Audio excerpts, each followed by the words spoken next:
This is Inequalities Part 3, so we're going to solve some more challenging inequalities. So the first thing it looks like I need to do is distribute the 6.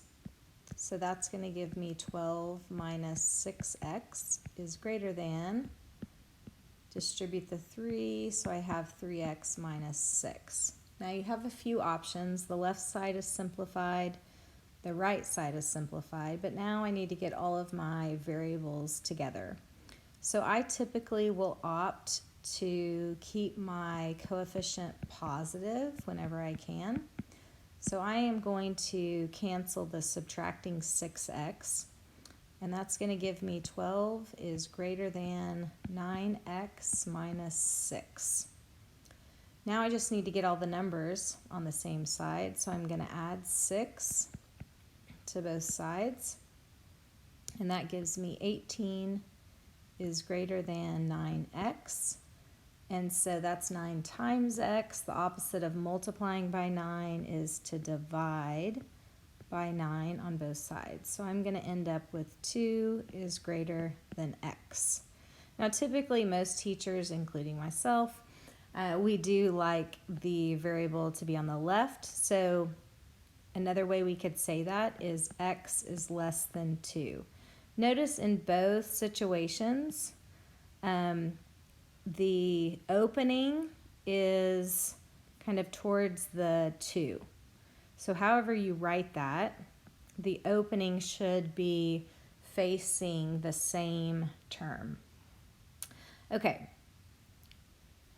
now let's look at example 2. Similar problem, so we're just going to distribute our 10 or our 5 to get 10y plus 5. Now we're going to distribute that negative 3, which gives people problems. We're going to do negative 3y minus 3, because make sure you're distributing that negative. Now I'm just going to copy down what I have on the right and look at the left. The left is not simplified, so I need to collect like terms. And so I've got 10y minus 3y, which is 7y. And my other like terms, I have 5 minus 3, which is plus 2.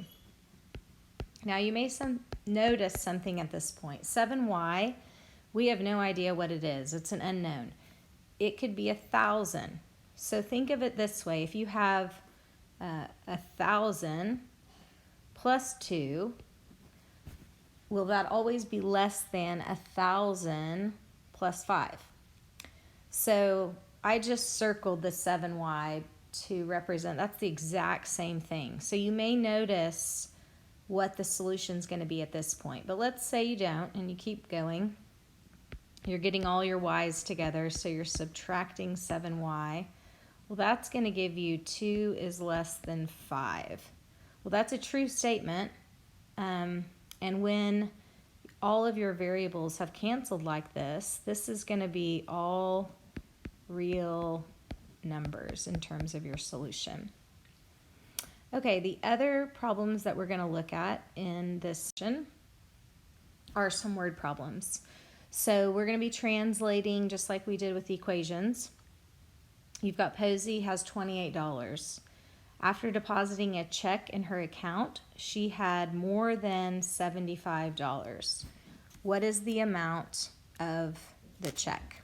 So I probably would translate directly, but before I start, I'm looking at what are we trying to find? We're trying to find what is the amount of the check.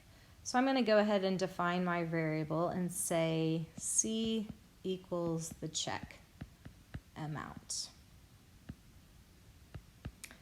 All right, so what did I start with? I started with Posey having $28. So we're going to start by saying, okay, we've got $28.